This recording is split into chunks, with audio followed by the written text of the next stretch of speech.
Donc dans le cadre du cinéma débat, hein, donc c'est un cycle qu'on veut, c'est un partenariat entre notamment le service de prévention santé au travail, le service de la QVT du CHU de Montpellier. Donc l'année dernière, on avait fait un point sur les risques psychosociaux en particulier. Cette année, dans le cadre du défi de janvier, donc on a voulu, ce qui semblait cohérent, et je remercie après, donc ils se présenteront les intervenants suite à la table ronde, parler de l'alcool, ce qui s'intègre complètement dans le cadre du défi de janvier. Donc moi je ne ferai pas plus long, là on se présentera ensuite et on fera la table ronde, donc je vous laisse, la vidéo dure 45-48 minutes de mémoire, et donc ensuite on se retrouve pour les échanges et j'espère qu'il y aura pas mal de questions de votre part. Bonne séance. Alors j'en profite aussi, parce que j'ai oublié de le dire en amont, le professeur Hélène Donadieu tient à s'excuser puisqu'elle n'a pas pu être présente, étant donné qu'elle est retenue sur Paris dans un contexte de conférence de presse, recherche autour de la cocaïne. Donc en tout cas, elle nous souhaite de beaux échanges, mais voilà, j'ai oublié de le signaler en amont, puisque cet événement se fait aussi en association avec le département d'addictologie du CHU. Bon, du coup, on va déjà tous un peu se présenter, puisqu'il n'y a pas que des membres du CHU. Donc moi, je suis Valérie Gorias-Gay, je suis responsable d'un secteur à la DRH qui s'occupe de relations sociales, de qualité de vie au travail. Du coup, je suis le docteur Cédric Julien, je suis médecin du travail dans le service de prévention et santé au travail du CHU de Montpellier. Bonjour à tous et à toutes, merci d'être venu. TPZ, le créateur de cette vidéo. Ça vient de Toulouse et ravi de pouvoir échanger avec vous après autour de la création. Je passe aussi le micro à Mao qui va se présenter. Bonjour, Mao, donc co-créatrice de la vidéo et aussi directement concernée par le sujet, puisque quand j'ai écrit cette vidéo, j'étais moi-même en sevrage alcoolique. Donc je peux aussi répondre à des questions directement en tant que personne concernée. Parce que bon, là, ça fait un peu bizarre parce que je suis à la fois, j'ai l'impression d'être animateur, modérateur, etc. Peut-être que vous voulez... Merci. Peut-être que vous voulez commencer déjà pour présenter un petit peu la vidéo, l'historique, votre parcours aussi. Après, l'intérêt, c'est surtout l'échange avec vous. Ouais. Bon, vous avez vu, j'ai la gigote là. Putain, ouais. Il faisait chaud, j'essayais de créer du courant d'air à ce moment-là. Non, voilà une vidéo qui arrive à un moment donné où sur YouTube, en fait, il y a des gens qui partagent leur expérience avec l'alcool. Voire même leur étape de guérison, mais c'est tout. En fait, il n'y a pas vraiment de vidéo qui fait un récap, qui cherche à un peu plus décortiquer le pourquoi on en arrive à consommer. On pense souvent, et les gens du coup s'en veulent de tomber accro à cette boisson, alors qu'en fait, clairement, on les y plonge comme Obélix dans la potion depuis tout petit. Parce que c'est pour une raison historique, géographique, religieuse, et ça n'arrête pas. Et puis après, on te maintient dedans. En fait, on te laisse pas de choix, c'est tout le temps une pression. Donc on s'est dit, on va faire un petit peu le topo, faire un gros chapitrage aussi sur la pop culture qui vient s'inscrire dans ce pressing global de buvez, vous devez boire pour quelque chose, que ce soit pour des problèmes ou pour porter un symbole, pour célébrer, pour tout en fait. Tu veux boire, même là. Pourquoi on ne buvrait pas? Franchement, c'est une dinguerie. Et c'est ça, il n'arrête pas de choisir. Et du coup, c'est aussi comme ça que donc Mao, sur la chaîne, était à ce moment-là co-rédactrice. Elle bossait avec aussi un autre créateur beaucoup plus populaire que moi, par ailleurs. Et on avait cette envie, on se parlait beaucoup, c'est une amie, on se parlait beaucoup de cette vidéo. On s'est dit, on va essayer d'être utile pour notre génération, quoi. En faisant un contenu qui est le second du genre, du coup, qui on l'espérait, aurait peut-être des répercussions aussi bien que le premier sur la purple drink, la lean, la boisson codéinée à fond, là, des rappeurs américains qui tuaient beaucoup aussi à ce moment-là.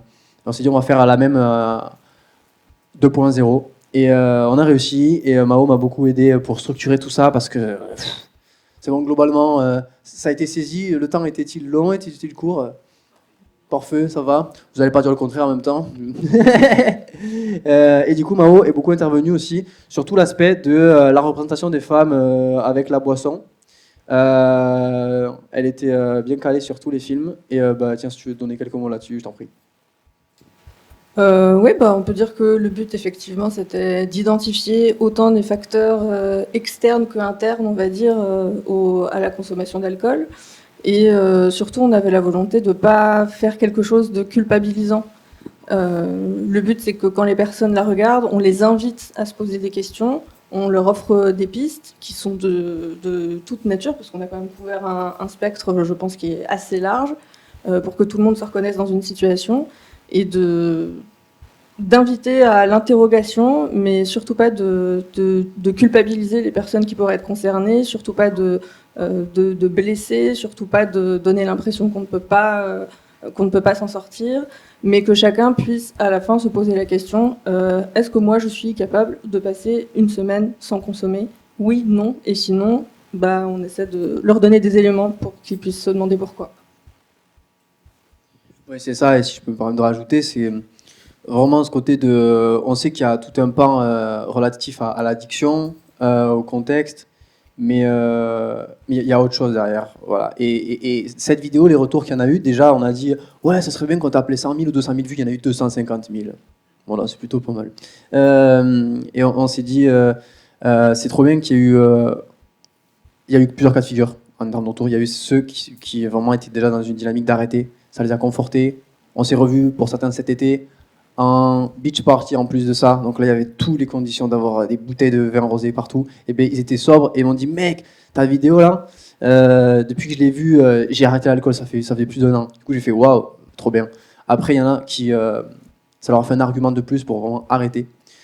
Et d'autres qui se posaient la question. Et ça, en fait, voilà, il y a eu tous les schémas de figure, d'autres qui l'ont montré à leurs petits frères. Ouais, les vidéos ont été... Enfin, la vidéo a été... Je parle aussi de la codine aussi sur ça. Souvent, là, dans ce format-là, elles sont partagées. C'est YouTube, c'est facile à voir. C'est plutôt accessible. Peut-être que tout le monde ici n'aura pas eu toutes les références, sauf celle sur Emmanuel Macron à un moment donné, quand il dit qu'il n'a pas d'amis. Mais sinon, voilà, on essaie de toucher un peu tout le monde.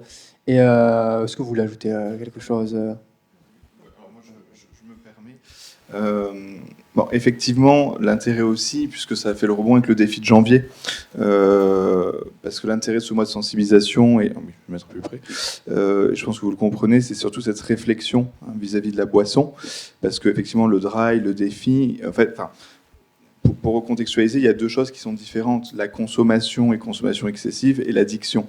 Ça, vous le savez ou pas, ça peut être un continuum, effectivement, et notamment le défi de janvier, par exemple, ne s'adresse pas à une personne qui aurait une addiction à l'alcool. Ça peut être particulièrement dangereux, un sevrage, ça s'accompagne médicalement, il y a des post-cures, etc., etc. Mais l'intérêt premier, c'est ce qui est souligné dans votre vidéo, c'est cette question de réflexion vis-à-vis de la boisson. Il y a une véritable normalisation de l'alcool. Alors moi, j'ai un regard de médecin du travail. Donc nous, dans notre service de santé au travail, ça fait partie des éléments, j'allais dire, basiques, en suivi par exemple périodique, d'évaluer les consommations. Il y a des normes que je peux redonner. Alors ces normes, une fois de plus, l'objectif, c'est pas de les atteindre. Et ce sont des seuils qui ont beaucoup évolué avec le temps. Mais l'idée, c'est d'essayer de ne pas dépasser 10 unités d'alcool standard. Et je précise bien d'alcool standard, puisque la consommation à domicile ne sera pas la même que la consommation en bar. Ça, c'est quelque chose d'aussi assez classique. Et d'avoir des jours sans consommation d'alcool dans sa semaine. Pour faire le pendant avec la question du monde du travail, l'alcool, comme vous le savez, normalement, la réglementation, mais ça dépend beaucoup d'accords collectifs et c'est propre à chaque entreprise. Normalement, il n'y a pas d'alcool dans le milieu professionnel. Mais il peut y avoir des réglementations et ça rejoint ce que tu disais, enfin ce que vous avez mis dans votre vidéo avec certains types d'alcool, vin, bière, poirée, cidre, qui peuvent être autorisés dans certains contextes. Ce qui, personnellement, m'a toujours très questionné. Il y en a l'Assemblée, d'ailleurs. Vous m'entendez là, sinon? Oui, techniquement. Tu vois, ce que tu dis, c'est très intéressant parce qu'il y a eu un débat il y a quelques mois maintenant, parce que le temps passe vite, sur même la présence de l'alcool au sein de l'Assemblée. Il y avait les pros de « mais non, il le faut, parce que c'est ces moments-là qui sont importants, c'est là où on discute ». Oui, enfin, vous ne faites que traduire les problèmes de la société. Là. Mais du coup, ouais, c'est vraiment un enjeu, c'est ça. Donc toi, tu es plutôt sur le côté zéro alcool dans le problème. Je ne veux pas non plus avoir une casquette prohibition, parce que c'est pas ça ce que je veux porter comme message, mais en tout cas dans le monde de l'entreprise, à mes yeux, et je ne suis pas le seul à le partager, et si Hélène Donadieu était présente, je pense qu'elle tiendrait le même discours que moi, pour moi, l'alcool n'a pas sa place dans le milieu professionnel, pour diverses raisons, et notamment une entre autres, c'est qu'une personne qui pourrait avoir une addiction à l'alcool, et qui, par définition, secret médical, etc., n'en parle pas forcément autour de soi, le fait d'être réexposé dans un moment convivial, indirectement à la boisson, ça peut être extrêmement compliqué. Donc voilà. Après, c'est mon avis de médecin de prévention dans le milieu professionnel. Mais après, voilà. En tout cas, la réglementation à l'heure actuelle, suivant les accords d'entreprise et le règlement intérieur, peut donner une autorisation à un certain type d'alcool. En tout cas, c'est pas quelque chose que personnellement je partage pour le coup. Je sais pas après si vous voulez rebondir ou même toi, Valérie. Dans le droit du travail, il y a cette histoire de poirée, cidre qui est autorisée. Et après, dans le règlement intérieur du CHU, ça a longtemps figuré. Aujourd'hui, ça ne figure plus. Donc, dans les rassemblements conviviaux, normalement, il n'y a pas d'alcool. Et en tout cas, dans ceux qui sont commandés institutionnellement, on en a eu quelques-uns dernièrement, il n'y a plus d'alcool. Il y en a, moi, je suis au CHU depuis très longtemps et il y en a eu pendant très longtemps. Aujourd'hui, c'est jus de fruits, eau, café, thé, voilà. Donc c'est aussi toute une évolution qui se fait à l'intérieur des établissements, et on est un établissement de santé. Donc dans les établissements, même si parfois il peut y avoir des moments où il y a la présence d'alcool, il faut que ce soit le plus limité possible et voir que ça disparaisse. Pour que justement il n'y ait pas d'exposition sociale, puisque quelqu'un qui va refuser de boire peut aussi, sur ces moments-là, avoir ce qui était décrit comme la pression sociale, hein, ce que décrivait Artus, bah, t'es pas marrant, t'es devenu chiant, etc. Et que ça n'a pas sa place comme discussion à l'intérieur de l'établissement. On est aussi sur des métiers qui ont à forte responsabilité. Quand on est sous l'emprise de l'alcool, on peut devenir un soignant dangereux. Et c'est aussi ça qu'il faut prendre en compte. En tout cas, dans beaucoup de nos métiers, on a aussi des métiers dangereux pour les personnes qui les exercent. Hein. Quand on travaille à la blanchisserie, quand on travaille à la plateforme, on utilise aussi les personnes utilisent aussi des machines qui peuvent, si on est sous l'emprise de l'alcool, devenir dangereuses. On peut avoir des conséquences importantes avec des accidents du travail. Donc tout ça fait que l'alcool est un sujet qui doit être un sujet abordé sérieusement, et les établissements ou les entreprises prennent de plus en plus de mesures pour limiter ce danger-là. Parce qu'aujourd'hui, c'est vu comme un risque, en fait. Oui, ça rejoint effectivement ce double aspect de prévention individuelle et collectif. Donc le collectif, forcément, dans le monde du travail, ça passera par le collectif d'entreprise, le collectif de travail, et individuel notamment, et c'est là aussi avec nos services, entre autres de santé au travail, vu qu'on est tenu au secret médical comme n'importe quel professionnel de santé au sein de nos consultations, de pouvoir aborder déjà ces questions. Alors, il y a des questionnaires qui existent aussi, validés pour évaluer le risque d'addiction, etc. Mais déjà, ne serait-ce que déjà le positionnement de la personne vis-à-vis de sa conso, et après potentiellement, si nécessaire, d'orienter, c'est les partenariats aussi, le travail avec les équipes d'addictologie, de toute façon, puisque c'est là où je voulais quand même souligner une chose. L'addiction, même si c'est pas la thématique du défi de janvier, mais l'addiction, une fois de plus, c'est une pathologie chronique. Ce n'est pas un choix, parce il y a quand même encore des choses qui peuvent être entendues dans le débat public vis-à-vis des substances, etc. Et je pense que vous pouvez en témoigner si vous souhaitez derrière, mais ce n'est pas un choix, c'est une pathologie chronique avec une possibilité de rechute, qui font partie aussi du trouble, et quel que soit d'ailleurs le type de substance, alcool ou pas alcool. Et c'est quelque chose qui nécessite un accompagnement aussi chronique pour le coup. Oui, effectivement. Et si je rebondis un petit peu pour faire la passerelle entre ce que vous avez dit sur la prévention, la santé au travail, dans le cadre des métiers soignants, il y a aussi toute une problématique de corps de métier où le contact avec l'alcool est systématique et obligatoire. On a mis TPZ et moi-même, quand on travaille dans la culture, dans l'événementiel, dans la musique, c'est absolument omniprésent, et je pense qu'il n'y a aucune réglementation qui serait efficace. Donc, on peut se poser la question de comment est-ce qu'on accompagne les gens comment est-ce qu'on fait de la prévention dans ces corps de métiers-là. Personnellement, j'ai travaillé aussi dans un centre d'art contemporain. Les vernissages, c'est des cuitasses. Mais je vous assure que vous soupçonnez pas. J'ai un collègue qui a vomi sur un tableau un jour. Enfin, c'est quand même... c'est 5000 euros. Beaucoup plus. C'était un tableau à 30 000 balles, je crois. Ça va. Mais il y a des rassemblements comme ça. Je pense surtout à la culture parce que c'est ce que je connais, mais où la légalité n'est pas la priorité, clairement, et c'est un contact qu'il est impossible d'ignorer ou d'éviter.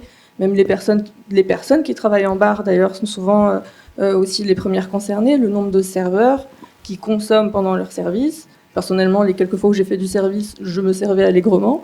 Et c'est très compliqué dans certaines zones. C'est pour ça qu'on a voulu faire la différence aussi entre la pression sociale qui est existante partout et chez tout le monde dans la société, qui fait partie de notre histoire, etc. Et le milieu social, parce que le milieu d'où on vient, aussi en termes socio-économiques et toutes ces problématiques-là, a une incidence directe sur notre exposition et notre fragilité par rapport à l'alcool. Et il y a des choses, et effectivement des phrases qu'on ne veut plus entendre quand il est question de ces sujets-là, comme c'est une question de volonté. Voilà. Je pense qu'il y a une éducation, une psycho-éducation à faire sur les problématiques d'addictologie de manière générale, qui peut facilement être rendue accessible à tout le monde et qui peut vraiment inciter, en tout cas, avec douceur et sans culpabilisation, à des prises de conscience sous des prismes un petit peu nouveaux, on va dire. D'ailleurs, je fais juste une petite base, après je rebondirai sur ce côté de prévention individuelle et collective et notre débat sur le sans alcool.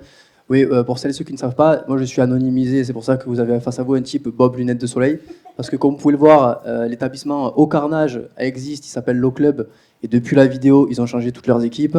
Je voulais quand même éviter, et dans d'autres sujets aussi, de me prendre comme en bas des équipes, comme on dit. Donc voilà, je me protège comme ça, de toute communication publique, liberté d'expression au max. Bon, par rapport à notre sujet du jour, prévention individuelle et collective importante, et aussi qu'on soit tous concernés. Là, ce que vous vivez, ce que nous vivons ensemble, c'est un des rares cas où le milieu hospitalier s'associe à YouTube. Dans un sens, je suis un créateur de contenu YouTube. En général, c'est plutôt pour parler des structures, du business, alors comment on fait pour gagner de l'argent et faire vivre 30 personnes quand tu es youtubeur, blablabla. Là, aujourd'hui, c'est surprenant. Je reçois un mail de Anna, merci Anna, qui est par là-haut, qui voulait diffuser sur ce signe débat. Et je trouve que c'est une bonne avancée parce que il faut qu'on puisse travailler main dans la main. Nous, on touche 250 000 personnes avec une vidéo comme ça. On a une démarche de vulgarisation et en fait, ça fait partie des étapes et vraiment des blocs qui sont insérés avec le travail que vous pouvez faire vous aussi à côté. En fait, c'est un tout. C'est-à-dire qu'on est présent et ce qui manquerait à l'heure actuelle, très honnêtement, je ne sais pas s'il y a des personnes ici qui représentent ces structures, mais c'est aussi de pouvoir concerner les infrastructures comme Addiction France, Santé publique France, sur justement nous soutenir dans la production de contenu comme ça. Aujourd'hui, on touche toutes les générations, on touche notamment aussi les jeunes. On a une manière assez efficace de le faire. Et ce contenu, il est vu, il est reconnu par ses pairs. Et je pense qu'on serait beaucoup plus nombreuses aussi à produire des épisodes du genre, parce que je ne peux pas le faire sponsoriser. Vous savez, il n'y a pas de partenariat dessus. On m'a coûté très cher. On a fait un petit court-métrage en plein milieu. Bref. Je t'ai rémunéré à moitié, toi, en plus de ça. C'est catastrophique. Vraiment, il n'y avait pas de budget. On a fait ça pour la culture, pour le cœur, pour l'utilité publique. Mais maintenant, imaginez s'il y a des structures qui nous disent « Hey, c'est très utile. Enfin, nous aussi, on est fait pour ça. On fait ça sur nos supports. Venez, on s'associe. » Voilà, la clé est là. Et pour le sans-alcool, ça tombe à pic aussi qu'on se parle aujourd'hui parce que si vous avez des questions après, vous bombarderez. Hein. Retenez toutes les infos. Je sors de 1 an d'immersion dans l'industrie de la boisson pour être l'un des premiers contenus sur le sans-alcool. voilà, comprendre ce milieu, comment il se développe, cette tendance qui existe, est-ce qu'elle est réelle, est-ce que c'est juste de passage, qu'est-ce qui se cache vraiment derrière aussi cet essor. Et donc voilà, 1 an, donc Manon n'était pas là sur celui-ci, juste, t'as vu le message, je suis ouais, je suis trop content, machin, j'ai vu quelqu'un, voilà, j'ai vu tous les métiers des distributeurs, des producteurs, brasseurs, vignerons, bref.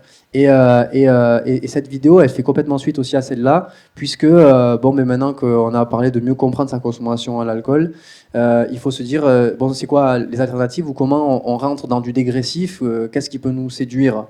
Et typiquement, aujourd'hui, on est en plein janvier de ce fameux Dry January.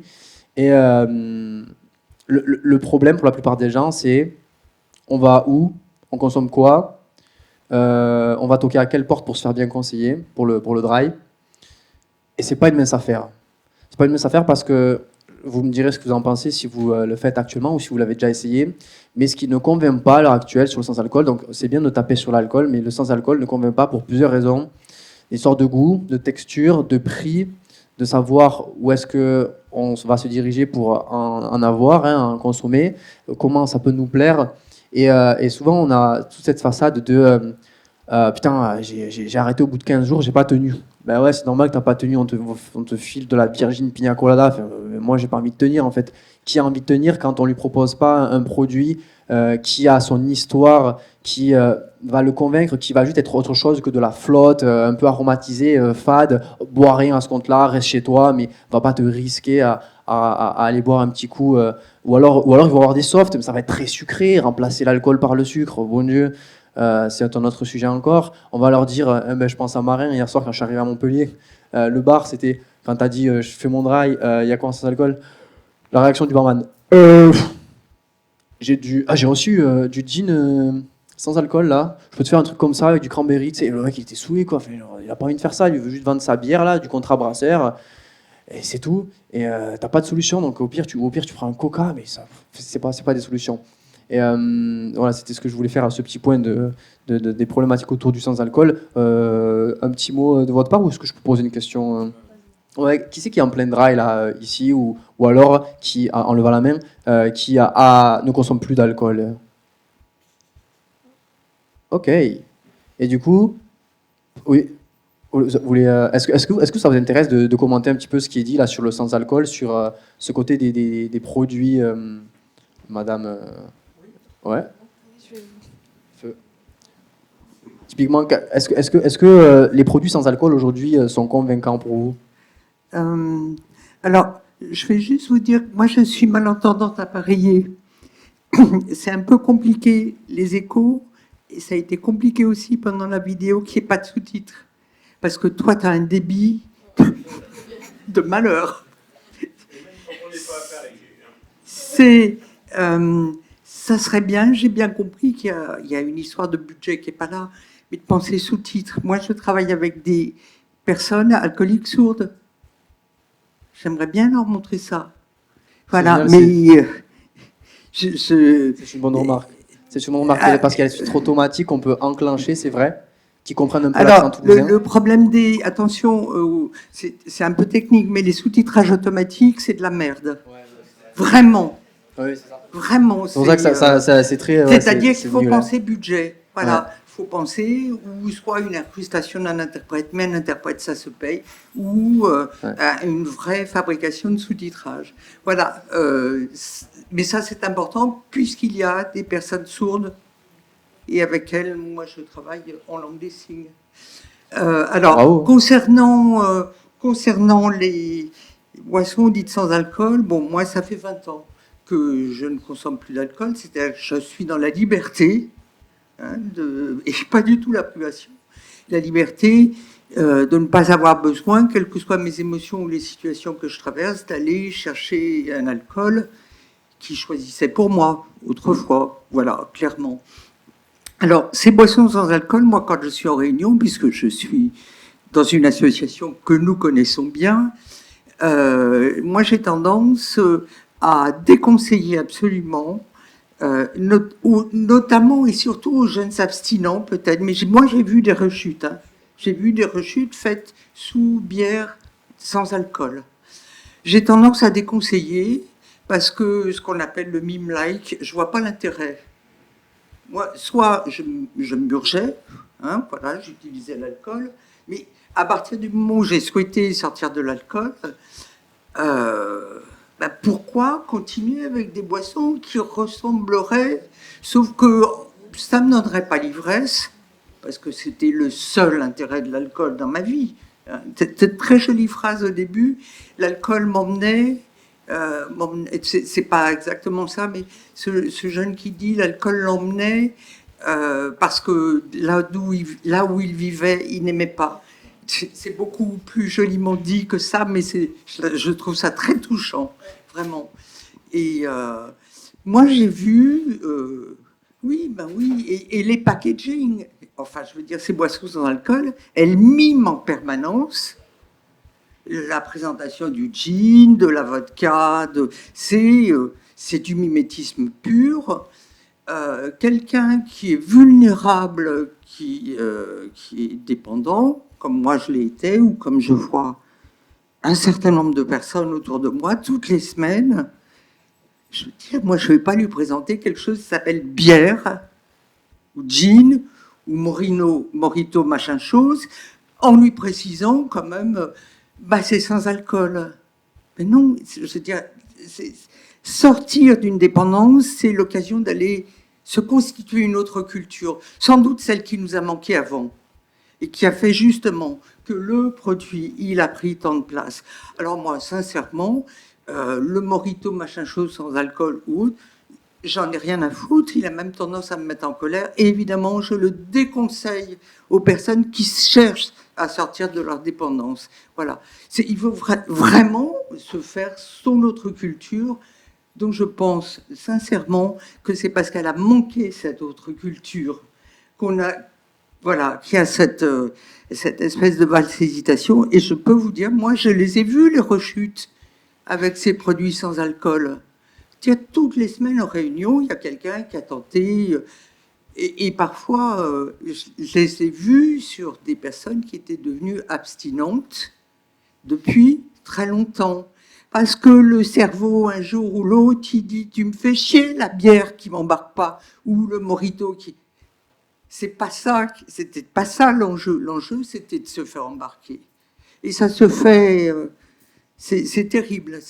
Moi, j'ai vu des choses qui m'ont rendu extrêmement triste.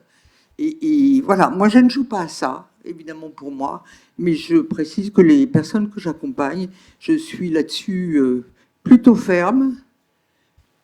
Et je leur suggère surtout de profiter pour découvrir ces centaines d'autres boissons possibles qu'on va prendre. Moi, je suis une grande spécialiste de toutes les boissons au gingembre maintenant. Je ne savais même pas que le gingembre existait il y a une dizaine d'années. Voilà. Bon, c'est une façon de s'ouvrir au monde. Voilà. Cette imitation me pose vraiment, vraiment à quoi on joue, quoi. Quand on connaît la douleur d'une addiction, mais à quoi on joue? Voilà, c'est un témoignage peut-être un peu emballé, mais je veux dire, sortir de l'addiction, c'est enfin la liberté. Alors ne l'abîmons pas, cette liberté, elle est difficile à acquérir quand même. Mais qu'est-ce que ça vaut le coup d'être dans cette liberté? Voilà, merci. Et pensez aux sous-titres. Merci pour ce témoignage. Oui, c'est super intéressant tout ce que vous dites. Vous avez raison pour le sous-titre. Financez-nous pour qu'on puisse sous-titrer nos vidéos. Et aussi, je passe la parole juste après à Mao. Vous partagez un parcours qu'on a beaucoup croisé sur ces 1 an aussi de discussion avec des consommateurs de sans-alcool ou autre. Le sans-alcool aujourd'hui, c'est bière, vin spiritueux. En fait, c'est ce qu'on va appeler les ersatz, qui sont majoritairement qui inondent le marché en fait via les industriels, qui eux n'avaient pas spécialement envie de saisir ce créneau, si ce n'est d'avoir les femmes enceintes, les personnes de certaines religions et ceux qui juste ont décidé d'arrêter. Ils envoient des produits qui globalement sont très sucrés, bourrés d'additifs, qui ne sont pas convaincants. Et effectivement, l'idée c'est de ressembler en version, il y a juste l'alcool en moins.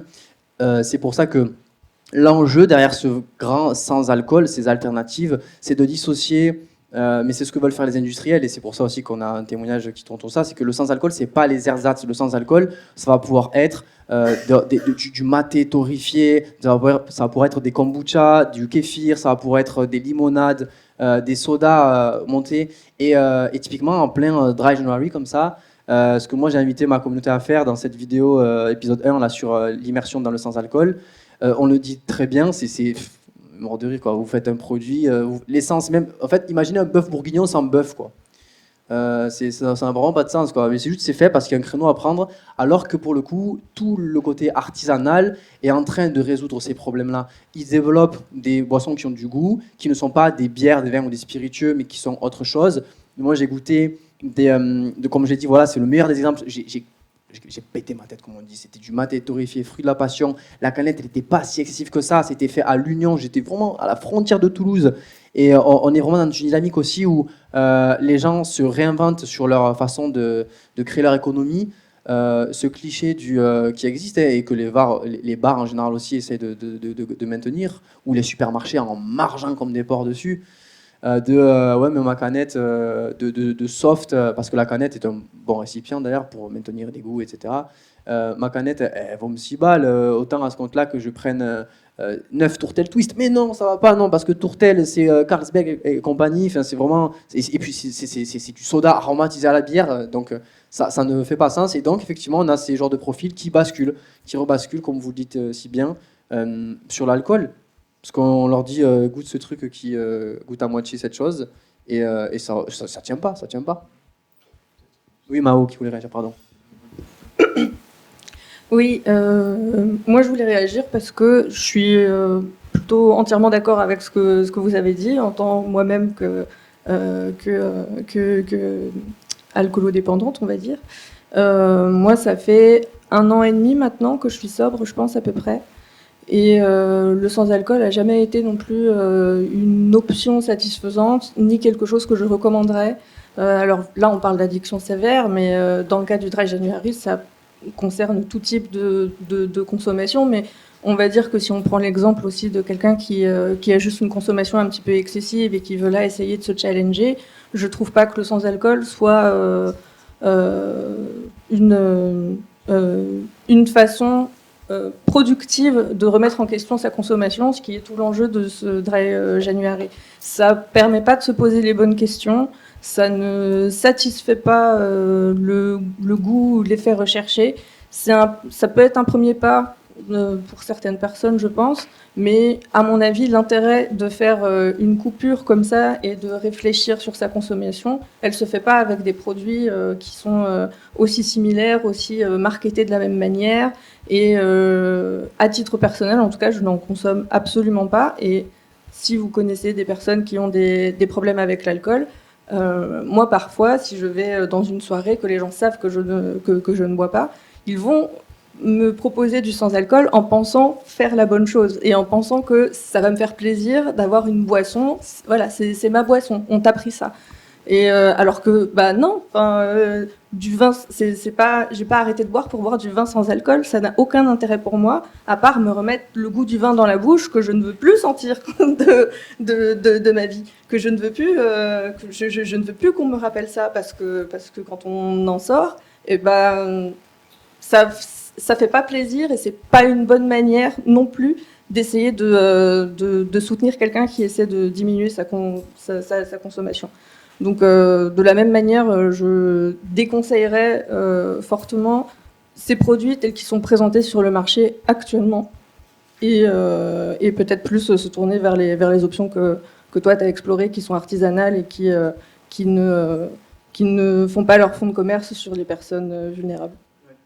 Oui, c'est ça. Donc, moi, je suis désolé, je ne dis pas sans alcool, mais je vous en veux pas.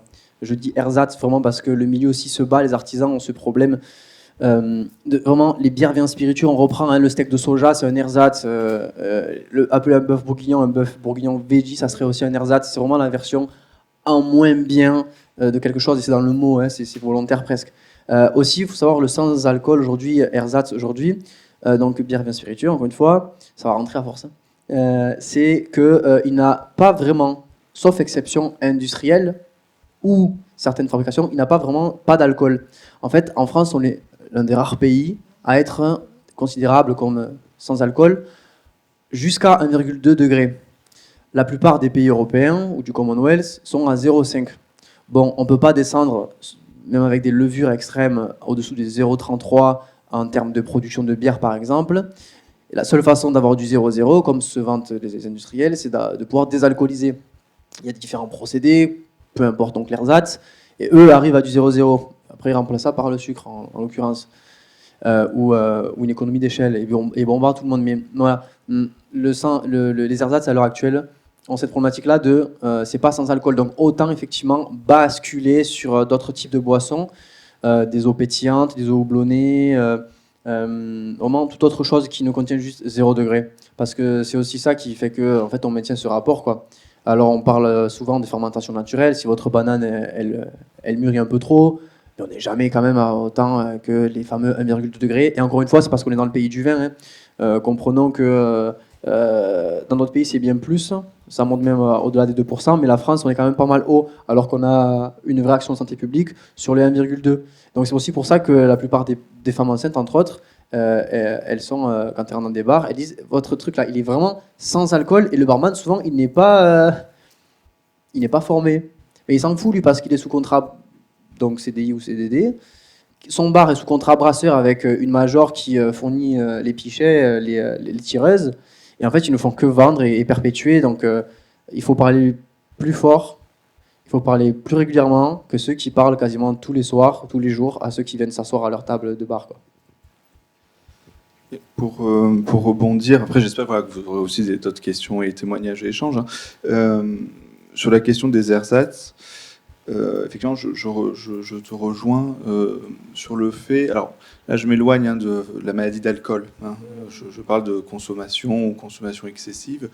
Ça peut être utilisé dans ce qu'on appelle la RDR, la réduction des risques, hein, effectivement, qui est un grand pan aussi, hein, dans le domaine de la dictologie, hein, de toute manière depuis bien longtemps. Mais effectivement, je te rejoins aussi, en tout cas, sur le fait que remplacer d'une certaine manière quelque chose qui pourrait évoquer la boisson, etc., n'apporte peut-être pas non plus un grand questionnement sur finalement son rapport, même si là c'est plus de l'alcool, enfin, l'objectif c'est ça, hein, qu'il n'y ait plus d'alcool dans ces boissons dites sans alcool, même si je ne suis pas certain qu'il y ait systématiquement du 0,0,0 alcool pour le coup. Donc je pense que ça peut casser un petit peu quelque chose de l'ordre du raisonnement et de la réflexion. Là, je ne parle pas vraiment du côté de la dépendance, hein, qui, une fois de plus, s'accompagne et qui n'est pas dans le même registre que la consommation excessive pour le coup. Et je voulais juste rebondir sur un autre petit point qui faisait écho à la vidéo, c'est addiction au féminin et alcool au féminin. C'est encore... Alors, c'est dommage, Hélène Donadieu aurait sans doute bien mieux parlé de ça que moi, mais il y a beaucoup d'études qui le montrent, que ce soit dans le retard de prise en charge, malheureusement la double peine, en fait, hein, la stigmatisation qu'il peut y avoir encore dans la société des addictions, et en plus avec l'image ici, et c'était ce qui était aussi un petit peu montré dans la vidéo, de ce que peut évoquer la maladie d'alcool au féminin par rapport à la maladie d'alcool chez l'homme. Et ça, je pense que c'est un énorme sujet aussi, quel que soit le domaine d'ailleurs, hein, parce que malheureusement il y a une inégalité, hein, homme-femme dans beaucoup de sujets de santé malheureusement, et entre autres dans la question des addictions ou de l'alcool entre autres. Est-ce que vous avez, parce que c'est l'intérêt aussi, hein, je vois qu'il y a... Ouais, parfait. Bonjour à tous. Moi, je voudrais quand même nuancer un tout petit peu l'usage des boissons sans alcool, avec notamment tout ce qui est les noms commerciaux de Virgin Mojito et tout ça. Parce qu'en fait, on a à chaque personne qui souffre de maladie d'alcool, c'est un malade différent. Et il y a des gens quand même à qui ça convient. Pour avoir eu beaucoup de patients qui ont arrêté de boire, et heureusement dans notre métier on en a quelques-uns qui réussissent à arrêter de boire complètement, et il y a des gens à qui ça convient très bien. Il y a aussi beaucoup de gens effectivement qui trouvent que oui c'est nul, donc ça a quand même une petite utilité, d'autant que c'est une maladie qui est quand même très très difficile et avec des possibilités de rechute, et effectivement à cause de la pression sociale, je pense que en fait il faut tout essayer, et plus on a d'outils pour ne pas reconsommer et mieux c'est. Voilà. Mais t'as raison, il y a vraiment tout profil. Et je suis d'accord. En fait, tous les deux, vous partagez un récit que l'on croise même, et les professionnels en sont très bien conscients. Et il y avait une question, je crois, tout là-haut. Ouais. Moi, tu vois, par exemple, je connais un très bon ami de 70 ans, 71 même, Sergio, le papy. Et qui, lui, ça lui convient très bien, le sans-alcool, et ça fait longtemps qu'il a arrêté grâce à ça. Let's go. Moi, je voulais aussi rebondir sur ce que vous avez dit tout à l'heure, j'ai oublié votre nom, désolé, par rapport à aussi à l'aspect culturel, parce que effectivement, comme tu disais aussi tout à l'heure dans la vidéo, en fait, on dit toujours on va aller boire un verre pour n'importe quel événement, juste pour discuter, et en fait, effectivement, de se recréer une culture autour du non-alcool, effectivement, mais le problème, c'est que là, comme ce qui est expliqué dans la dernière vidéo du coup que tu as sorti sur l'industrie des ARSAT, c'est qu'en fait, souvent, les cultures maintenant sont faites à travers les pubs et les commerces et toutes les grandes entreprises, ce qui fait que, en fait, il faudrait qu'une entreprise recrée une culture autour de ça, autour du sans-alcool en tout cas. Et ouais, et vraiment, en fait, je vous spoil l'épisode 2, parce qu'évidemment, un an de terrain, c'est pas malheureusement 30 minutes de vidéo, c'est des centaines d'heures de rush qu'il faut savoir répartir en 2 épisodes. En fait, là, dans l'épisode 1, on vient un peu caractériser, vous irez le voir, ceux qui l'ont pas vu, merci de l'avoir vu, c'est très cool, ça suit la chaîne. Enfin, c'est que, en gros, allez, spoil alerte, fin de l'épisode 2, ce qui sera dit, mais on attend d'avoir cette fois-ci des financements, parce que l'épisode 1 est aussi autoproduit, enfin, l'épisode 1 de cette année, c'est un bordel. En gros, j'ai fait 3 vidéos sur l'alcool. Okay. Ok, bon, ça, voilà. Donc, ça, vous avez vu l'épisode 0. L'épisode 1, c'est celui de ce mois-ci. L'épisode 2 sortira quand on aura des financements. Voilà.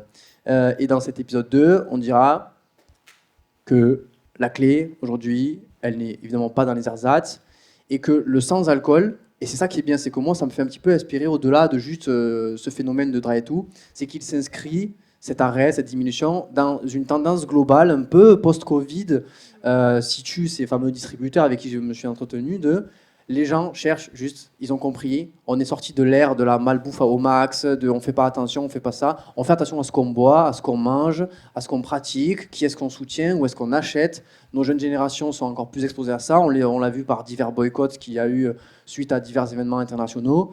Et en fait, le sans-alcool, il est dans cette mouvance de... on regarde un peu plus ce qui nous passe. Et ouais, on a vu nos parents avoir des problèmes très, très tôt, enfin, disons qu'on est un peu la génération on peut constater les dérives qu'il y a eu de ce baby boom et tutti quanti là qui s'est passé après derrière, même en termes de consommation, c'était olé dans tous les sens.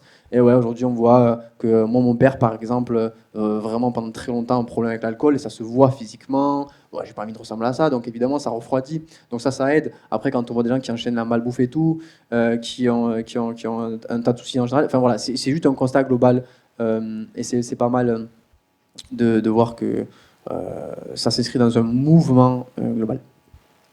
Y aurait-il une autre intervention en face ou un peu plus décalée? Ou est-ce que vous voulez rajouter un mot sur autre chose?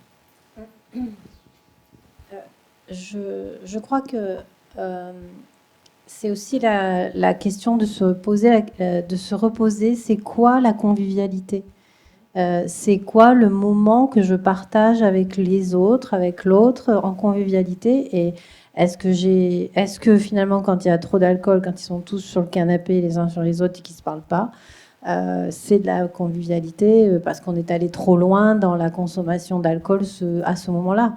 Voilà, donc c'est aussi ça, c'est avec ou sans alcool, hein, je dirais, c'est aussi à quel moment je suis en relation et en lien avec les autres, et à quel moment je bascule dans autre chose, et quel est le seuil, voilà, est-ce que moi je peux pas faire autrement et il faut que ce soit du 0-0, zéro alcool tout le temps, toute la vie? Est-ce que pour moi c'est différent? On est tous différents aussi dans le lien au produit, hein, donc on ne sait pas à quel point, quand on commence quelque chose, on va pouvoir le gérer ou pas. Donc c'est pour ça que je pense qu'en entreprise, il faut que la gestion elle soit à 0, parce que dans le milieu du travail, cette question-là ne doit pas avoir sa place. Et c'est dans le lien, on est dans le lien du travail, on est dans des conversations de travail, même si à un moment donné, on peut avoir des conversations un petit peu plus personnelles avec des collègues. Mais en tout cas, on ne doit pas avoir ce genre de... Le lieu du travail n'est pas le lieu pour vivre ce genre de choses. Donc ça, c'est en tout cas nous, tous les deux, d'un côté plus institutionnel des RH et de l'autre côté santé au travail.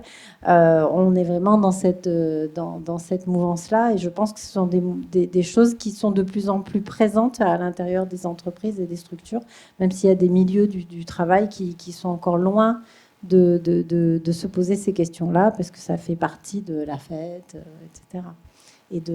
Donc pour moi, la question de c'est quoi la convivialité à l'intérieur du travail, c'est quoi le lien à l'autre quand je suis en conversation avec lui et que je me fais un moment de détente même à l'intérieur du travail, comment je dois l'organiser et quelle est la responsabilité de l'employeur par rapport à ça, qui est aussi un message finalement, qui porte aussi un message. C'est-à-dire si j'autorise ou si j'autorise pas, je porte aussi un message de prévention, puisqu'on n'autorise pas parce qu'on veut interdire, mais on n'autorise pas dans une question de prévention, prévenir les accidents du travail, les accidents de trajet quand ils partent d'un apéritif, voilà, et de prévenir aussi par rapport à la responsabilité que l'on porte. Ce qui m'intéresserait, c'est est-ce que quelqu'un pratique le dry January là, et qu'est-ce que ça a pu faire? Alors là, on a eu des témoignages de personnes qui avaient dû se sevrer. Est-ce qu'il y a des personnes qui pratiquent là juste cette non-consommation d'alcool sur janvier, et peut-être nous partager ce que ça peut... Moi, je le pratique pas, je suis désolée. Même si, en tout cas, à l'hôpital, je pratique le non-alcool. Et ça m'intéresse aussi de voir ce que ça peut générer comme effet sur un mois en entier, et s'il y a eu des effets à plus long terme pour les personnes, s'il y a des personnes qui ont cette expérience-là. Ça fait combien? Ça fait 3-4 ans en France? 6 ans. Mais ouais, alors 6 ans que ça a commencé. Peut-être 3-4 ans que ça prend vraiment, voilà. Ou est-ce que c'est juste un effet de mode? Alors, Moi, oui, j'accompagne des gens qui font le travail, mais il y a peut-être d'autres personnes qui l'ont vu. Il y a des gens qui ont levé la main tout à l'heure. Moi, je peux témoigner, mais je n'ai pas de problème avec l'alcool, donc je ne sais pas si c'est fondamental. Oui, bah si, c'est ça. Il y en a avoir. C'est génial. Bonjour, du coup. Merci pour les interventions. Donc oui, moi, je fais le dry, mais j'ai envie de dire, je fais un peu le dry tout le temps. C'est-à-dire que moi, je bois pas pas par conviction religieuse, pas par goût. C'est juste parce que j'en vois pas grandement l'intérêt. J'ai envie de vous dire, voilà. Et donc après, il est vrai que par exemple, dans le dry, où le fait que je ne boive pas au quotidien ne m'empêche absolument pas de profiter de mes amis, ne m'empêche pas de sortir en soirée, parce que c'est devenu quand même de plus en plus fréquent. Et donc du coup, je ressens pas du tout ce côté d'être à la marge. Après, je pense que ça dépend aussi du cercle social autour de soi, avec des gens qui acceptent plus ou moins dans toutes ces réflexions-là. Donc pour moi, c'est pour ça que je dis que ça n'engage que moi, et peut-être que mon témoignage n'est pas si intéressant que ça, je ne trouve pas ça compliqué. Voilà. Donc si, tout témoignage est intéressant. Non, mais ce que tu dis, ça ressouligne aussi un élément important, qui est effectivement, et ça rejoint ce que disait Valérie aussi, cette question de la convivialité dans la société. Et bon, là, au-delà de l'entreprise où il y a du règlement, etc., et effectivement, je pense qu'on est assez quand même unanime à partager au zéro alcool dans le monde du travail, mais effectivement, de prouver, l'exemple en est, et je pense qu'on est un paquet à pouvoir témoigner, de pouvoir passer des bons moments de convivialité sans finir, effectivement, comme c'était montré dans la vidéo, en PLS, ne plus savoir. Et ça rejoint un autre sujet qui était aussi abordé, et qui est un vrai sujet aussi de santé publique, toute la question des intégrations. ou des désintégrations, je dirais même, sans mauvais jeu de mots, sans mauvais jeu de mots, qui, mine de rien, ça aussi soulève pas mal de questions, aussi, dans le monde étudiant, qui après fait le continuum aussi avec le monde du travail, pour le coup. C'est ça. Et d'ailleurs, je parlais en tant que chef d'entreprise, je vais me lever, je vais faire de alors du coup, tel talk. Non, en vrai, attends, je me lève, ça vous dérange ou pas si je marche un peu là? J'ai des petits problèmes de... Alors, du coup, je voulais dire, ça va pas faire de l'arsène, ça. Monde du travail. Tu te rappelles, on a fait un petit repas là, pour fêter un petit succès. Il y a eu 1 200 000 vues qui ont été faits sur une vidéo. Et du coup, on s'est dit, allez, on va sortir faire une bouffe. Bon, mais par exemple, en général, ce qui m'arrive, c'est, je parle de billard, de salon de thé, etc. C'est qu'en tant que petit chef d'entreprise, en fait, je propose aussi, et de suite, on est dans un certain bain différent, on change de lieu. La convivialité en entreprise, on veut fêter un poste, etc., on va au bar, mais même si on ne prend pas d'alcool ou quoi, ou on ne veut pas, il y a quand même encore une fois ce milieu qui s'ajoute. Et du coup, il faut changer les lieux. Et des fois, c'est beaucoup plus dur de prendre l'ascendant sur un groupe qui est lancé dans « Oh, se mettre une mine, oh, je te prends une bière » et t'es là non, moi je bois pas, du coup tu deviens le vilain petit canard. Parfois j'ai dû dire venez, j'ai un super rien à vous proposer là. En fait, on les prend un peu à l'envers. On leur dit venez, on va là, il se fait super activité, il y a un autre type de soirée. En fait, tu intègres une activité parce que je suis désolé, c'est pas une activité de boire. Enfin, il n'y a rien d'intéressant, il n'y a rien de... Ça s'est allumé là? Ah non, c'est juste là. Il n'y a rien de très stimulant à rester assis autour d'un verre et on peut vraiment beaucoup mieux s'amuser ailleurs, quoi. Genre au billard, encore une fois, je dis ça comme ça. Oui, vas-y. Sur un autre point, parce qu'effectivement là on parle beaucoup enfin dans la vidéo il n'y a pas que ça bien sûr, mais de la convivialité. Mais l'intérêt aussi d'interroger son rapport à l'alcool, et notamment auprès d'un professionnel de santé, c'est de voir derrière qu'est-ce qui se joue aussi, en termes potentiellement de souffrance. Ça a été dit dans la vidéo. Après, là, le but, c'est pas de faire un cours, mais les questions aussi de pathologies qui peuvent être associées, etc.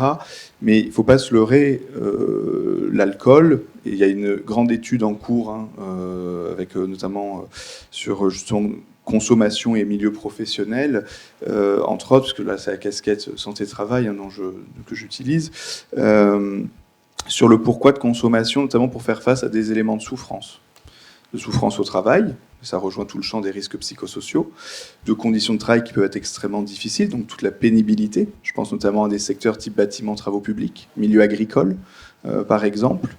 Donc la question autour de l'alcool, bien évidemment qu'il y a ce sujet effectivement de la convivialité, qui peut être une porte d'entrée, le milieu festif, etc., le milieu de la nuit, que ce soit au niveau professionnel ou non professionnel, mais il y a aussi à interroger tout ce sujet aussi de la souffrance qui peut être masquée, tentée d'être atténuée par l'alcool et qui, par un phénomène d'automédication, ne contribue que malheureusement à favoriser aussi des syndromes anxio-dépressifs, le risque malheureusement suicidaire, enfin, toutes les comorbidités, les conséquences qui peuvent y être associées aussi. Oui, c'est bien de remettre ces éléments-là aussi dans le débat, parce que, alors à titre personnel, je pense que la consommation d'alcool, qu'elle aille jusqu'à la maladie, la pathologie chronique ou pas, est toujours symptôme. C'est jamais la finalité de ce qu'il y a à traiter, à observer ou à questionner. Ce n'est jamais qu'un symptôme d'autre chose, soit comme on l'a dit de troubles neurologiques, de troubles psychiatriques. Je crois qu'il y a, mais alors peut-être que je vais dire une bêtise, mais en termes de statistiques, il me semble que chez les personnes alcooliques, le vécu traumatique concerne 80 ou 90% des personnes. Mais je ne suis pas sûre de ces statistiques. Source Internet, je ne sais pas. mais c'est quand même assez énorme quand on se penche sur le vécu des personnes qui utilisent ça comme automédication. On se rend bien compte que l'alcool est juste une suite à d'autres choses et qu'on ne peut pas traiter ou questionner son rapport à l'alcool sans aller dans des choses qui sont beaucoup plus profondes. Et effectivement, si on parle juste de convivialité, on gratte seulement la surface. C'est pas du tout pour ça qu'il y a des personnes qui ressentent le besoin de faire des after-work 3 fois par semaine. Ça va au-delà, quoi. Donc ça doit évidemment être questionné, et c'est pour ça que j'aime parler aussi de psychoéducation, parce que tous ces éléments-là derrière, je pense qu'ils doivent être plus connus du grand public, parce que c'est ça qui doit nourrir les interrogations quand on essaie de diminuer sa consommation.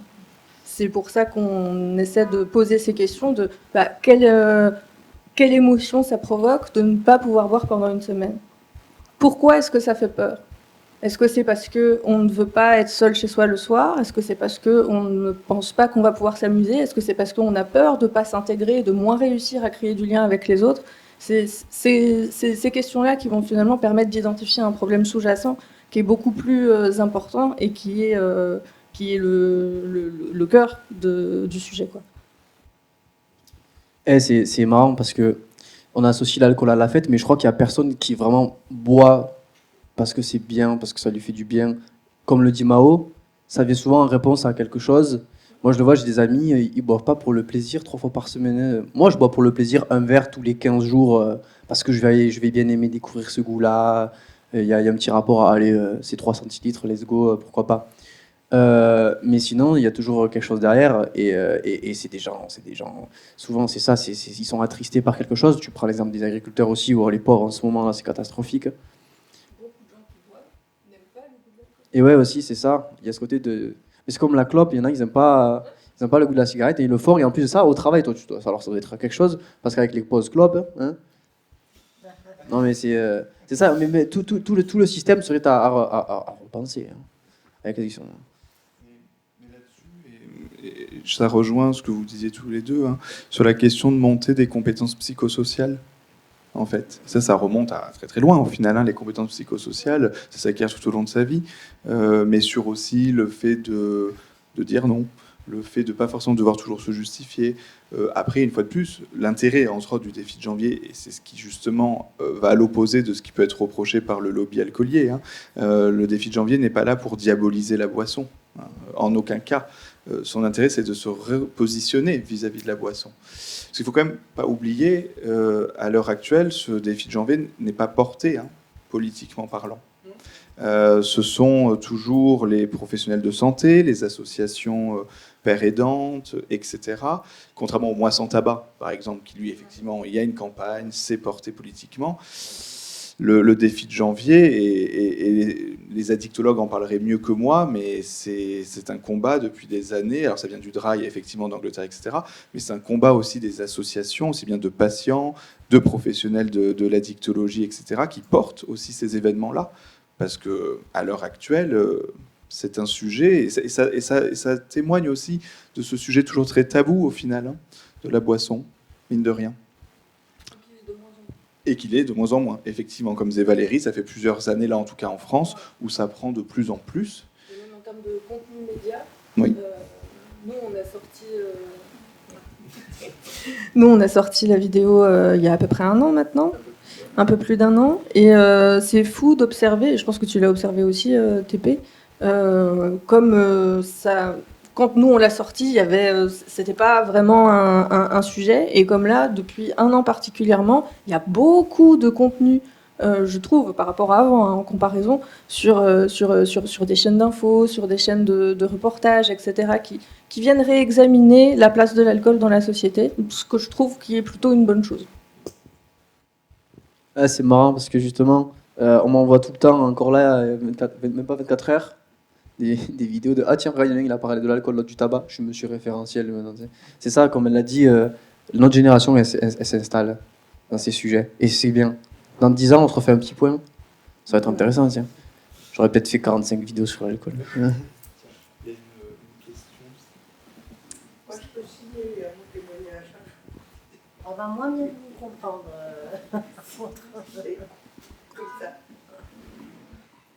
Oui, à propos de convivialité, je voulais vous dire, moi j'accompagne, je suis patiente experte et partenaire du CHU, j'accompagne depuis 6 ans des personnes qui font le DRAI.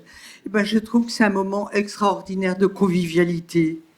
Vraiment, formidable. Ce matin, avant de venir, là, j'ai essayé de calculer combien de personnes, alors, moi je suis à l'ancienne Facebook, combien de personnes suivaient sur différents groupes. C'est quand même phénoménal. C'est en centaines de milliers de personnes qui peut-être n'iront pas au bout, peut-être vont, mais quand même qui se lancent dans cette aventure pour un mois. Et ce qu'on sent très profondément, et moi ça me réjouit, c'est que les personnes se lancent parce que c'est collectif.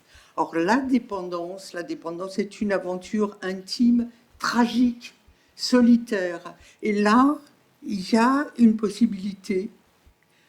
Beaucoup de gens restent anonymes, hein, et peu importe. Mais moi je trouve ça, et ce soutien d'une personne à l'autre, se passer son expérience, moi je trouve ça formidable. Je trouve qu'il y a une forme de joie. Peut-être que cette joie, elle est exacerbée aussi parce que notre ministère de tutelle ne participe pas, alors qu'il a tellement participé pour le tabac et que ça a marché. C'est ça aussi qui est un petit peu désolant. Mais au fond, il a une forme de liberté, puisque nous ne sommes pas encadrés. Et je trouve vraiment, oui, il y a enfin plus seul, d'une certaine façon. C'est l'esprit d'équipe, bien sûr. C'est l'influence du groupe, hein, à chaque fois, qui fait pousser les choses. Alors, moi, évidemment, je suis en association, je participe, mais pour beaucoup de gens, aller dans une association d'entraide, ça serait signer d'emblée le fait qu'ils sont alcooliques. Bon, un certain nombre de personnes le sont. Mais d'autres sont peut-être dans une habitude, voilà, qu'ils n'interrogent pas. Donc là, ils ont la liberté. Et ça, je trouve ça extraordinaire. C'est une liberté collective où chacun trouve sa place et son rythme. Moi, j'adore le dry January. Vous avez compris que ça fait 20 ans que je le fais tous les jours, donc c'est fastoche. Mais vraiment, je trouve que c'est une très belle opération et ça ne me déplaît pas que ce soit l'impulsion, justement, des associations qui est lancée, repris des pays anglo-saxons. Et je trouve que c'est une très belle opération. Oui, et effectivement, pour rebondir, c'est vraiment cette notion de redonner un espace de liberté collectif, de toute manière, vis-à-vis de ça. Hein. Puisque, une fois de plus, faire le défi de janvier, se dire mince, j'ai reconsommé, etc. En fait, ça, c'est l'objectif, hein, je ne vais pas dire marketing, mais c'est d'essayer pendant un mois de ne pas consommer. Il y a une application qui existe, qui est d'ailleurs beaucoup portée, qui s'appelle MyDéfi, qui est portée notamment par les addictologues, entre autres. Mais l'intérêt premier, c'est de se dire, j'enclenche un raisonnement vis-à-vis de ça.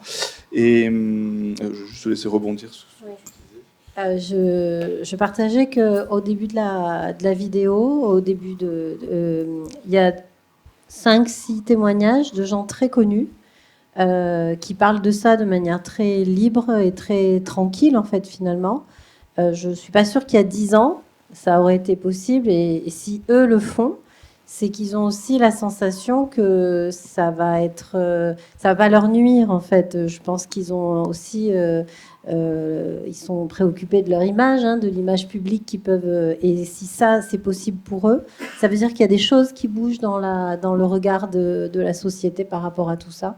Et je crois que c'est aussi porteur d'espoir, c'est-à-dire que avant, ce n'était pas possible. Je ne pense pas qu'un acteur ou un comédien, enfin un chanteur pouvait à ce point partager ce genre de témoignages. Je voulais juste compléter, parce que dans la question tout à l'heure un peu des bénéfices du défi de janvier, il y a de la littérature de plus en plus là-dessus aussi, qui est par rapport à des études qui ont été menées. Déjà, durant le mois de janvier, il y a des choses qui s'installent, que ce soit en termes de récupération, sommeil, perte de poids, effets dermatologiques, etc. Et surtout, ce qui est le plus intéressant, c'est dans le maintien au long cours de comportement, justement. Et c'est ça, finalement, j'allais dire, l'élément peut-être le plus clé, c'est que finalement, c'est pas juste un mois, voilà, c'est de pouvoir maintenir cette réflexion finalement bien au-delà du mois de janvier. Vas-y, rebondis, je vais dire une connerie, moi. Enfin, un truc rigolo. Je le dirai quand même après. Oui, je voulais rebondir là-dessus parce que je trouve qu'une des choses les plus gratifiantes et motivantes quand on essaie de diminuer sa consommation ou de se sevrer, c'est les bénéfices physiques. C'est le moment où on commence à voir qu'on va mieux.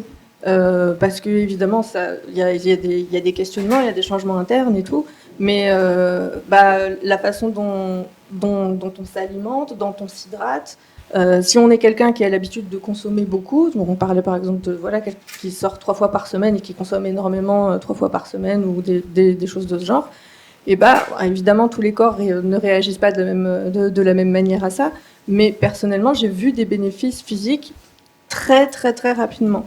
Parce que je consommais aussi très très beaucoup, mais ça fait partie des trucs où ça nous raccroche, ça rend la chose réelle, tangible, et ça nous aide à comprendre jusque-là en fait tous les désavantages qu'il y avait à avoir ce type de consommation-là.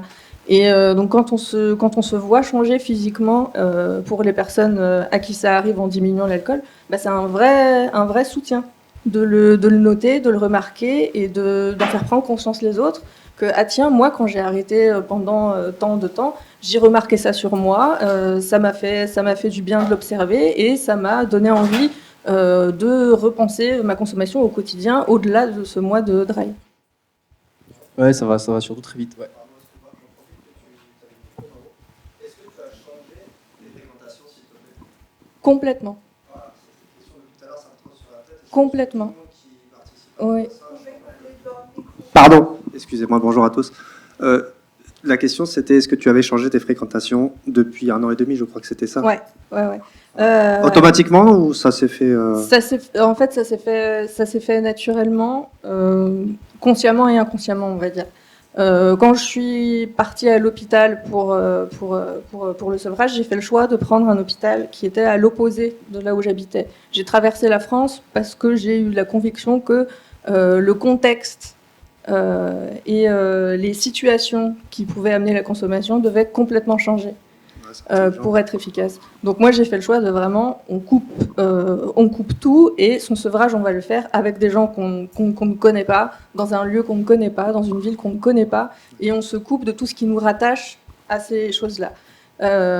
Ensuite quand je suis revenue, la première soirée que j'ai faite, j'ai rechuté directement. Donc j'ai compris là où étaient mes faiblesses parce que j'étais très active dans le milieu musical, donc j'allais à beaucoup d'événements, beaucoup de trucs et tout. Et moi, l'anxiété sociale, l'alcool était un de mes piliers pour ça.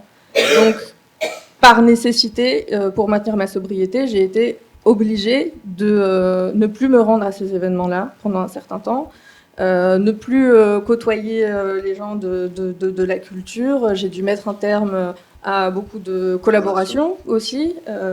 Et mon entourage a, par défaut, complètement changé parce que je ne pouvais pas me permettre de garder des gens de ce cercle-là, en fait. Et c'est des gens, sans indiscrétion, que tu pourrais être amené à revoir? Oui, je pourrais être... côtoyer, pardon, excuse-moi. Je pourrais être amenée à les côtoyer, mais en fait, j'en ai pas... je suis pas brouillée avec ces gens-là. Je suis pas... Voilà, c'est juste que j'ai cessé de venir aux événements parce que c'était pas en adéquation avec mon chemin, quoi, on va dire. Et les gens ne viennent pas nous rechercher aussi quand ils savent qu'on est dans cette démarche, dans cette lutte-là. Et c'est suffisamment difficile comme ça. Et avec tous les traitements, les comorbidités qui viennent avec aussi, ça a formé une boule de troubles psychiatriques assez lourds qui font que, de manière générale, je ne me permets pas de voir grand monde, très honnêtement. Mais du coup, oui, ça me semble... Peut-être moi, mais des meilleurs, quoi. Ouais, oui, voilà. C'est ça. Merci pour ta réponse. Je t'en prie. Oui, pardon, c'est moi qui ai le micro. Mais je peux parler. C'est intéressant parce que, rapidement, sur les événements, combien moi je vais même plus faire des events parce que de toute façon, ça tourne autour juste de la bière qui est pas chère. Voilà. Donc là aussi, il y a un problème. Musique ou pas, oui, il y a des jams, des sessions, des open mic, tout ça. C'est quoi? Le principe, c'est juste tu viens, tu bois tabac industriel. Mais c'est marrant parce qu'effectivement, on ne le dit pas assez, alors que j'ai travaillé les 2 vidéos et la plupart sont travaillés comme ça. C'est cette présence, et ce qui change aussi dans la société, c'est cette présence des fameuses stars qui parlent. La vidéo du sans alcool, c'est Paul Mirabel, Amixem pour YouTube, il y a Squeezie, il y a je sais plus qui aussi. Bref, c'est des figures assez populaires auprès d'une audience ou de plusieurs générations. Voilà, c'est pas normal. Effectivement, quand j'ai travaillé sur le lobby du tabac et que je suis retombé sur des interviews de Gainsbourg, bon, lui, le mec, il venait défoncer à l'alcool et à la cigarette, et puis il fumait sur un plateau. Bon, de toute façon, c'est aussi l'époque où ils acceptaient d'inviter des pédophiles. Bon, j'ai envie de te dire, il n'y avait aucun filtre. C'était un tout. Et aujourd'hui, on est vraiment dans l'éthique plus. C'est plus OK de se laminer, de promouvoir ça. En fait, on a aussi vécu. Moi, j'ai vécu un père violent sous alcool. Et avant, on ne pouvait pas en parler, donc chacun, et c'était très individuel. Et au pire, tu te fais taper par ton père. Mais qu'est-ce que tu t'en fiches? T'es un bonhomme, t'encaisses. Alors qu'aujourd'hui, on dit, ça, c'est plus non. Et pourquoi il te tapait? Parce qu'il était sous alcool. Et l'alcool, du coup, c'est bien. En fait, on fait un ensemble de rapprochements. Et voilà, comme la plupart des gens aussi maintenant, le rapport à l'alcool, il est juste, je défends une parole, puisque j'ai une influence, et basta. Drop the mic. Est-ce qu'il y a des questions, d'autres interventions de la part du public? Je voulais juste rebondir, mais après je ferai court sur cette question de la violence que tu as citée, que toi aussi tu as citée. Il y avait une étude aussi, une grande étude qui a été présentée lors d'une dernière journée de la Dictopole Occitanie sur la question des consommations et violences. Alors j'ai plus les chiffres en tête, c'était le professeur Pascal Pernet qui avait présenté cette étude lors de cette journée de formation. Et l'alcool, là ça concerne donc le parcours de personnes venant consulter justement dans les services d'Addicto, XAPA, etc. Est très associé aux situations de violence au sens large, et que ce soit dans de vécu de violence ou de violence perpétrée, et ça fait aussi écho à ce qu'on appelle aussi le stress post-traumatique, qu'on peut retrouver aussi chez des personnes qui pourraient avoir une addiction à l'alcool et qui ont pu aussi tomber dans la maladie d'alcool pour essayer d'atténuer certaines violences qu'ils ont pu vivre dans leur enfance, et quel que soit le format de la violence, pour le coup. Enfin, dans leur enfance, et pas que dans leur enfance, bien entendu, malheureusement, aussi. Voilà. C'est pas la parenthèse la plus joyeuse, mais bon, mais elle est importante à le signaler, parce que c'est quand même un grand sujet, la question de la violence, et notamment... Et ça aussi, on le porte aussi au sein du CHU, la lutte contre les violences sexistes et sexuelles, qui est aussi un élément fondamental à ne pas oublier. Et il peut y avoir des circonstances aggravantes dans ces contextes justement d'alcoolisation diverses et variées, pour le coup, ou d'autres substances, mais c'est que là, bon, on fait le focus alcool. Est-ce qu'il y a ou un mot de la fin? Alors, moi, je préfère vous laisser le mot de la fin, parce que déjà, moi, je remercie aussi, de mon côté, le service de communication aussi du CHU. Je sais que Mme Simonet, entre autres, qui est dans l'ombre, mais qui, voilà, en fait, le service de com, et merci beaucoup pour tout ce travail d'équipe, parce qu'une fois de plus, que ce soit le cinéma débat, que ce soit les vidéos, on avait fait une vidéo, Hélène Donadieu et moi-même, de sensibilisation aussi par rapport aux questions aussi d'alcool. Et donc voilà, ça s'est porté par le CHU depuis plusieurs années, et c'est indispensable. Il me semble qu'un établissement de santé, ce qui est fait, porte des événements de santé publique, et de plus que le service de santé au travail fait partie d'un pôle de santé publique et écologie de la santé, et donc c'est des questions qui font clairement partie des missions aussi hospitalières. Voilà pour moi mon mot de la fin. Si tu veux un petit mot de la fin. Non, nous... moi, je représente la DRH. On s'inscrit complètement dans ces mouvements, dans cette prévention des risques professionnels. Pour nous, ça fait partie de la prévention des risques professionnels, de la qualité de vie au travail, puisque c'est vrai que tout ça, ça a des répercussions sur les risques psychosociaux, les relations entre les personnes, la qualité aussi de ce qu'on fait auprès des patients. Donc voilà, donc nous on est pleinement engagés et on espère encore plus chaque année.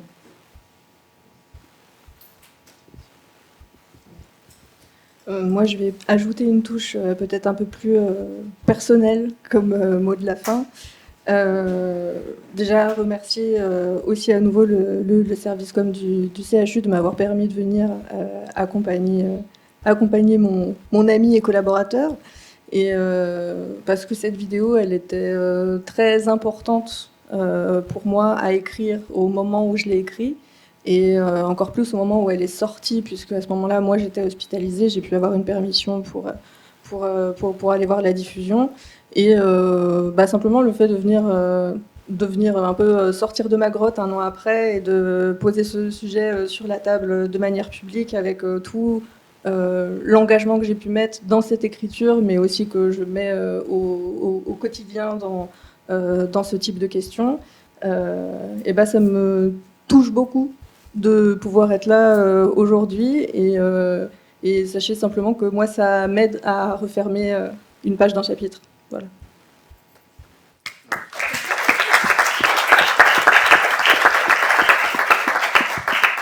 C'est moi qui vais chialer pour elle. Ouais, c'est fabuleux d'avoir pu vivre ça aujourd'hui. On s'en fout d'être 500 000 en face ou une soixantaine d'esprits. Vous êtes là, il a plu à Montpellier. Il pleut. On est sur 2 jours où il pleut à Montpellier. Je crois que c'est rare chez vous. Bon, ça arrosera un petit peu les herbes. Mais et voilà, franchement, vous êtes là. C'est cool. Je crois reconnaître la petite sœur de Nina aussi. Là. Voilà, je le reconnais. Je suis physionomiste. Non, c'est fabuleux qu'il y ait toute génération aussi confondue. Merci de nous avoir écoutés. Merci d'avoir regardé la vidéo. Alors, pour vous rassurer, je suis moins speed dans les vidéos maintenant. Okay. J'ai vu quelques commentaires. Maintenant que l'audience, elle s'élargit pas mal. On m'a dit, j'ai vu Janine commenter une fois, ça va un peu trop vite. J'ai dit, je vais réduire un petit peu. Nous, on va continuer à faire des vidéos. Hein. Mao va continuer d'être aussi forte que ça, encore plus. Moi, je vais éviter de sombrer dans quoi que ce soit. Ce serait pas mal. Je suis déjà dans le travail, putain, je suis accro au travail. On va en parler ça aussi. Mon Dieu, je ne peux pas. Non, mais là, je suis sur des enquêtes en plus. Bonsoir. D'être stimulé par le fait de se sentir utile, c'est trop stylé. Donc voilà, merci beaucoup. Si jamais vous découvrez la chaîne, bienvenue aussi au passage. Et puis, je crois qu'on reste encore un peu après, on peut discuter individuellement. Merci à vous d'avoir là. Merci d'avoir fait 5 posts LinkedIn. Et sur LinkedIn, là, j'ai pris des abonnés grâce à toi. C'était fabuleux. Voilà. Merci encore à Anna et toute l'équipe. Merci à Marin aussi qui cadre. Et mademoiselle, au revoir. Au rideau. Allez, vas-y. Et bon défi de janvier surtout.